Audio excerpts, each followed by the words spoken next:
Hey everybody, it's Tyler here at the First Championship. We're in the Hopper division, checking with the legendary 2056. It's OP Robotics, an incredible performance at Provincials recently. Congratulations on that world record as well too, coming into the matches. So cool to see. And part of that world record as well, this incredible turret that this team has. Just watching that flow go all the way through. It's methodical as we watch these matches for OP Robotics. I just caught them in the match. Looked fantastic for that as well. We're doing a full overview on this robot here. A lot of great stuff with their intake. Maybe a lot more than net I hear. We'll find out on that. But so many cool things to talk about this team. Learn more about them here on Behind the Bumpers. Jordan, let's start to break down this robot a bit more, starting with the intake they have. Your team is just so great at acquisition of fuel in this, so break it down more for me. Yeah, so we have a linear intake this year, so it extends. It has 2 Lexan plates on either side, so that we're able to flex along the field so we don't break it during a collision. It makes us pretty strong going across the field, and we're not scared to enter the opponent's zone because we know that we won't break on impact. It's driven by, the front rollers is driven by an X6C Kraken with our kicker bar at the bottom held by these like surgical tubing. Yeah, so we drive around the field, it pops in through here and then it goes into our hopper. But we have this coating on our front rollers. It's just plain rubber. And we found that it's been really useful for us. It helps to suck in the balls very quickly. And then connecting our electrical, we have this chain we print ourselves. It's been very useful to keep all our wires very organized near the front of the robot. Yeah, that's about it. Looking at the competition season far, your team has been so good at ball acquisition. Have you made any big changes to like your intake throughout the season? Our intake? Yeah, so in the beginning we didn't have the surgical tubing, but we found that it would get stuck on balls like this, and there would be balls stuck against our bumper, and it was very difficult to try to drive around that because we'd have to like do this whole movement to get rid of those balls. So we added these, and we've kind of been playing around with that until we found something that works. The rollers, it's kind of just like maintenance. Sometimes they rip, like there's a small rip right now that we'll probably change before later matches, but just small maintenance things, no major changes for the front of the intake.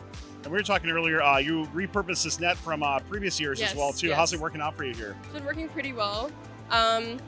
Same thing, we've done a couple like minor changes to try to expand.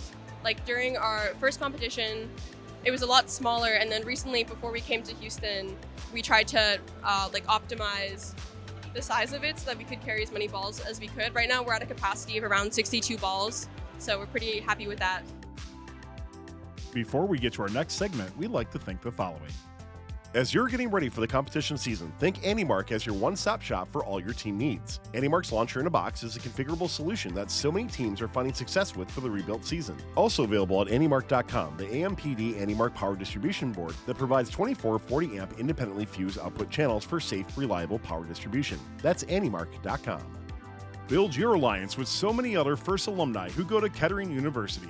Every student at Kettering experiences their cutting-edge co-op programs that seamlessly blend the professional and academic worlds. Kettering co-ops are a fully immersive working experience at the leading edge of industry. Head on over to kettering.edu/first to learn more about their incredible programs and to get more information. Absolutely. Let's pass over to Steven, talk about the conveyor system as we follow the fuel through here and how your singulator works as well too. I mean, once again, just watching OP index fuel all the way through, it just seems so smooth in that process. Let's break it down a bit more. Yeah, so we use multiple hot dog rollers, just covered in some neoprene rubber, nothing too special, and it's just a live bottom that helps funnel the fuel into our conveyor. You can see the last roller before our conveyor is actually just straight Lexan. That actually allows the balls to slip so that they don't get jammed going into our conveyor. Our conveyor is a very simple, just top and bottom belts.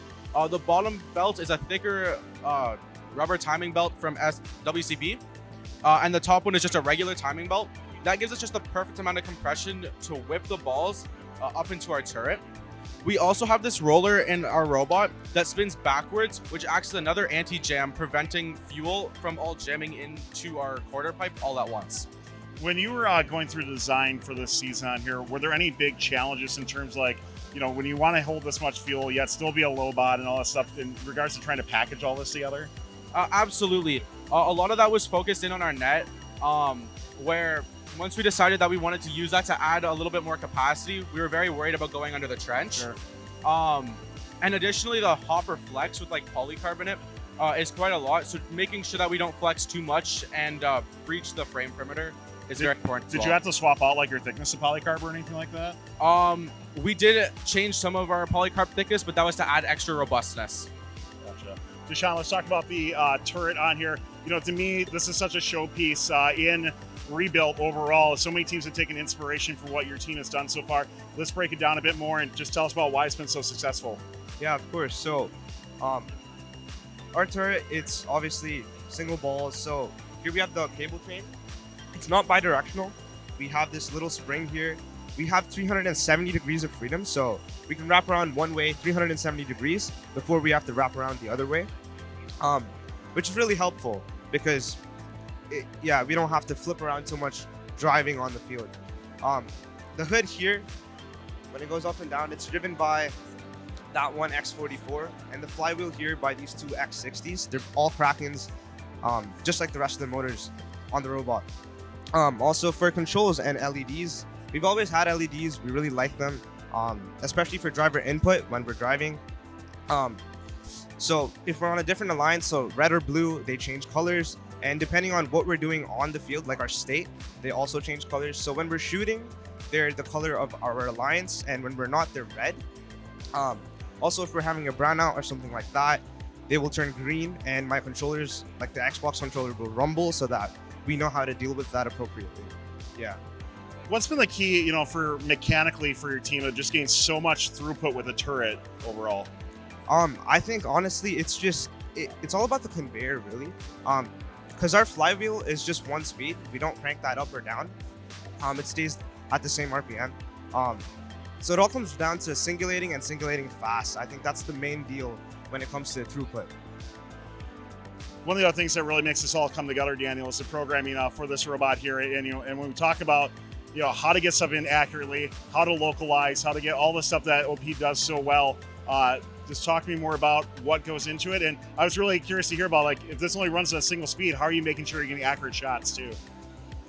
So with our turret, we only ever change our kicker wheel velocity here to give it more spin, or our turret hood angle, so that we can vary for passing. We can vary where we're shooting or when it how far it goes when it stops. And for shooting into the hub, we have our shot fixed at a certain height using a calculation so that we have the same time of flight and we never have collisions in the air. Being a low robot, have you guys put any thought into any sort of potential counter defense or anything like that? We're starting to see some other teams maybe put out some sort of hoods or blockers or anything like that. Has your team put any thought into how you might approach that at championships? We have not put any thought into specific mechanisms to put onto a robot similar to Madtown's blocker, but we have looked at strategies on how we should be, how we might go about blocking someone. What are some of those strategies like? Do you mind telling us? Mostly, we're not trying to play specifically defense, but we're very good as a turret. We're able to move around defense quickly, which is kind of our strength. So our main form of defense is just stealing, really. Like, as long as we can get the balls into our hopper and away from their zone, that's the best that we can do. And it's more effective because we're getting as much fuel as we can away from them and to us. And Georgia, as we're filming this, we've seen you play a couple matches here so far. Is there anything that's really changed here at the first championship versus Ontario Provincials at all? Absolutely. Our first, a couple of regionals, we weren't really stealing at all. And then at our provincial championship, we started to see that stealing was very useful because, whoever can obtain the most fuel and have the power over it, that's who's winning the match.